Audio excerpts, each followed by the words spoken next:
Was this genuinely just a typo, or did the BBC do this on purpose? Everyone is up in arms today because of this article they put out, which says that Eid celebration can be lonely for Muslim reverts. That has now been edited to say Muslim converts instead. Why? Because everyone has gone completely insane about them using the term revert. Here's a tweet from Tom Tugendhat MP, and he says this sectarianism has no place on the BBC. Calling converts reverts is ideology, not fact. It's claiming we're all originally Muslim and those who convert are rediscovering their faith. That is Islamist propaganda and has no place on the BBC. So pretty strong words there from Tom Tugendhat, calling it Islamist propaganda. Tell me what you think. Do you think this was just a typo, or do you think that whoever wrote this at the BBC believes that we are naturally born Muslim and that revert is the correct term? In fact, Annunziata Rees-Mogg, she did a tweet shedding a little bit more light on this idea that Muslims believe we're all naturally born Muslim and that anyone who converts is actually reverting because we're born that way. So she says, I'm very confident I was not born a Muslim, and if I were to abandon Christianity, which I do not think likely, I would be a convert, not a revert, no matter what some Muslims believe.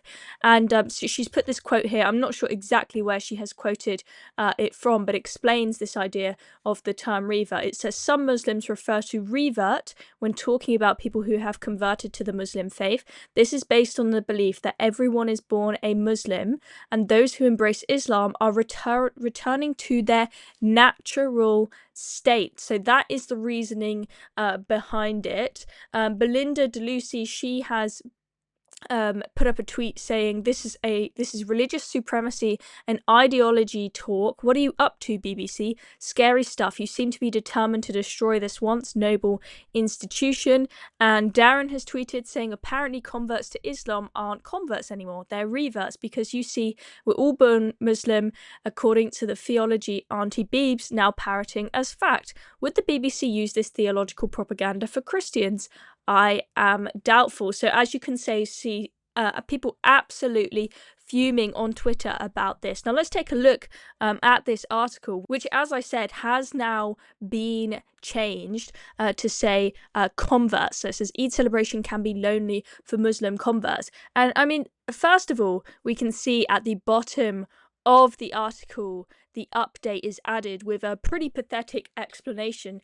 Changes language used in peace to help with understanding. Okay, so they're not admitting they've made a mistake. They've just said that they've changed the word to help us to understand it better, suggesting they were right in the first place, but us thickos couldn't quite understand what the word revert meant, so they had to change it, had to convert it to convert.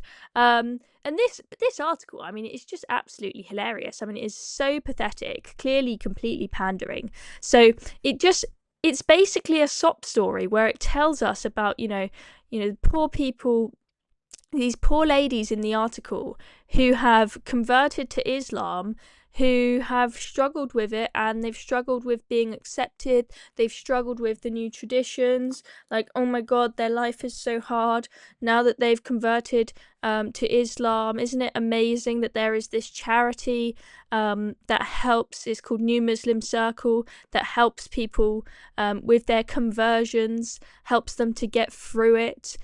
We had this lady, Natalia, said that the charity is a safe space for people who are converting. You can see this lady here, she's converted. That's the lady we just spoke about. We see a quote here that says, when people come into Islam, they kind of lose themselves. They feel like they need to adapt to be someone else. For example, it might be a new way of cooking, a new way of dressing. We say, look, you can do that, but you can be who you are. Islam focuses on having a good character, so become a better version of yourself. You know what? I think you should be a little bit queasy about the idea of having to dress differently and having to always cover your hair up, never be able to have your nice luscious locks on display again because they might tempt another man, never being able to have the wind blow through your hair again. Yeah, I think that should be scary, and I think you should question it. I think you should question it rather than just go along with it. But it's just absolutely pathetic. This article. And it goes on and gives example after example of people who have supposedly found their conversion difficult, and how, you know, we should all have compassion for all of these people.